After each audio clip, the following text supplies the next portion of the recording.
कभी सोचा है कि हम लाइफ में कुछ चीजें क्यों फेस करते हैं, क्यों हम कोई आउटकम बार बार फेस करते हैं, चाहे हम उसे कितना भी चेंज करने की कोशिश कर लें, लेकिन हम उस आउटकम को कभी नहीं चेंज कर पाते। जो हमारा यूनिवर्स है उसके कुछ फिक्स्ड लॉज हैं, जैसे हर एक नेशन के होते हैं, कंट्री के होते हैं, हर एक कंपनी के होते हैं, वैसे यूनिवर्स के भी कुछ एक फिक्स लॉज हैं। और जो मोस्ट पावरफुल लॉ है उसे बोलते हैं कर्म फल।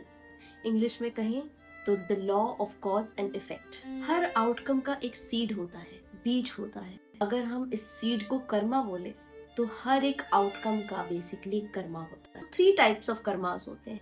पहला संचित कर्म, तो ये बेसिकली आपके सारे कॉस्मोस का एक लेजर होता है, ये एक सेपरेट अकाउंट होता है। अर्थ पे ही नहीं, जितने भी रेल्म्स हैं उन सब में आपने जब भी बर्थ लिया हो, ये उसका अक्यूमुलेटेड कर्मा होता है। दूसरा होता है प्रारब्ध कर्म।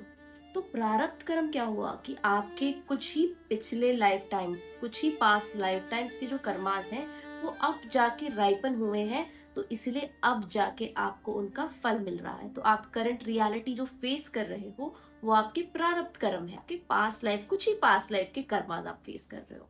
तीसरा आता है आगामी कर्म। आगामी कर्म क्या है? जो आप करंटली आपने प्रारब्ध कर्म को फेस किया, अब आप उस पर कैसे रिएक्ट कर रहे हैं और कैसे न्यू कर्मास बना रहे हैं, तो वो आपके end of this current life time से लेके आपके कमिंग लाइफ टाइम्स में आपका रिजल्ट देगा। कर्मा सिर्फ गुड या बैड लक की बात नहीं होती है।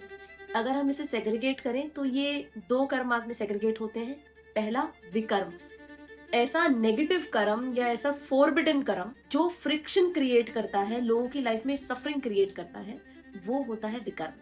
और दूसरा होता है अकर्म, जो सेल्फलेस और होलसम एक्शंस होते हैं, जो आप बिना अटैचमेंट के करते हैं किसी के लिए, किसी के भलाई के लिए करते हैं, अपने बारे में ना सोच के। तो जो ऐसे कर्म होते हैं ये आपको actually they set you free from the suffering. आप अपना पास्ट तो नहीं चेंज कर सकते हैं, लेकिन आप अपने प्रेजेंट पे काम करके अपना फ्यूचर जरूर चेंज कर सकते हैं।